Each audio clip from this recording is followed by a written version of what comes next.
Story की शुरुआत में हम गोहान को देखते हैं जो कि खून से लथपथ होता है और चेन से बंधा हुआ होता है। गोहान दर्द से कराहते हुए बोलता है, वीस आखिर क्यों? गोहान उस पोर्टल से बाहर आया होता है जो पोर्टल अभी अभी आसमान में खुला था। डेविल, वेजिटा और आर्च एंजल गोकू को विश्वास नहीं हो रहा होता कि वो क्या देख रहे हैं। दोनों ही गोहान को इतनी खराब हालत में देख के बिल्कुल चौंक जाते हैं।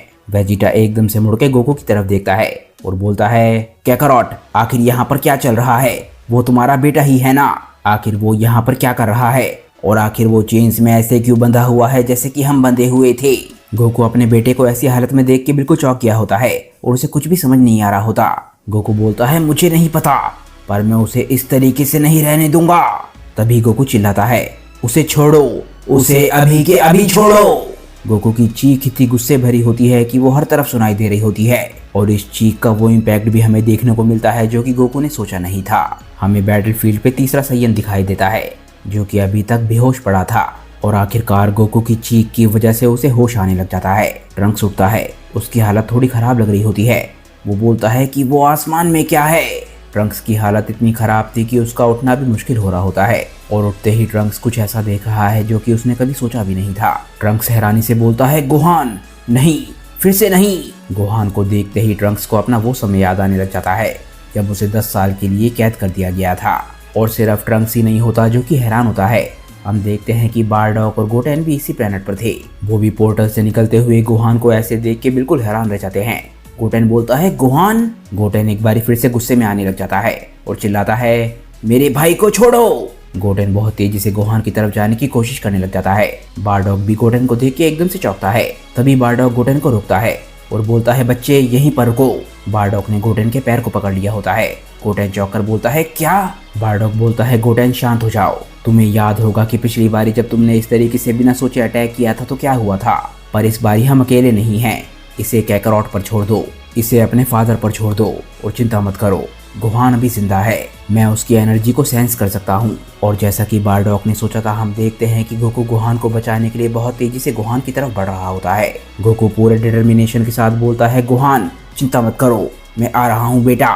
तभी हम डांटे को देखते हैं जो कि आसमान में गोहान को चेन्स में बंधा हुआ देख रहा होता है। वो बोलता है, भाई रुको, वो चेन्स, क्या इसका मतलब ये है कि ये मॉडल उनके पास से आया है? डांटे की बात सुनते ही वर्जिल एकदम से हंसने लग जाता है। वर्जिल बोलता है, हाँ भाई, वो चेन्स लॉर्ड लूसिफ की हैं। हमारा गिफ्ट यहाँ पर आ चुका है और हमारे लॉर्ड भी यहाँ पर आने वाले हैं। एक तरफ वर्जिल और डांटे गोहान को उनके गिफ्ट की तरह देख रहे होते हैं, वहीं दूसरी तरफ आर्च एंजल गोकू गोहान को बचाने के लिए उसकी तरफ बहुत तेजी से बढ़ रहा होता है। गोकू चिल्लाता है, डटे रहो। गोकू गोहान के बिल्कुल नजदीक पहुंच गया होता है, यहाँ तक कि वो लोग अपनी नजरें मिलाकर भी देख सकते हैं। गोकू एक फादर अपने बेटे को बचाने के बिल्कुल नजदीक है।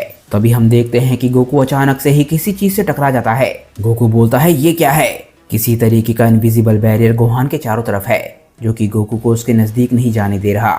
गोकू बैरियर से बहुत ही बुरी तरीके से टकराया होता है। वो बोलता है, ये क्या गोहान, यहाँ पर क्या चल रहा है?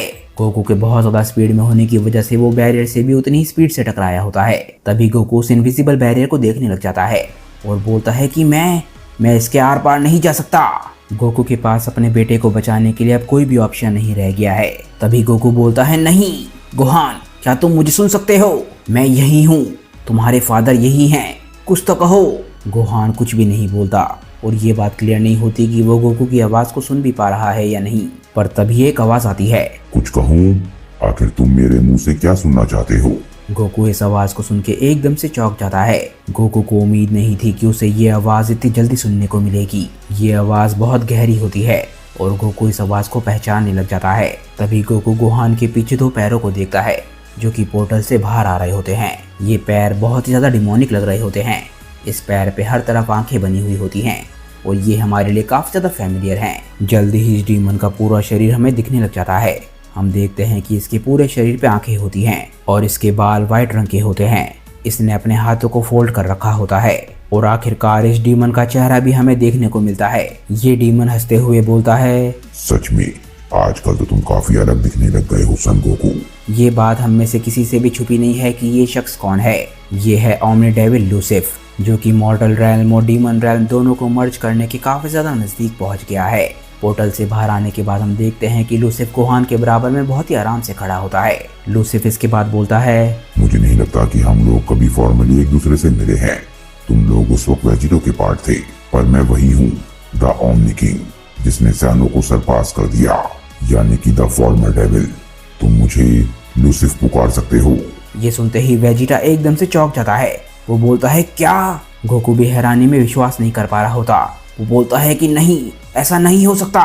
पर ट्रंक्स लूसिफ को पहले देख चुका है। वो बोलता है लूसिफ। ट्रंक्स अपनी आंखों पर विश्वास नहीं कर पा रहा होता। वो एक बार फिर से उसी मॉन्स्टर को देख रहा है जिसने उसके मल्टीवर्स को तबाह कर दिया। वेजिटा एकदम से गुस्से में आता है और चिल्लाता है बहुत हो गया, ये हमारी हर दिक्कत की वजह है, ये अभी मरेगा।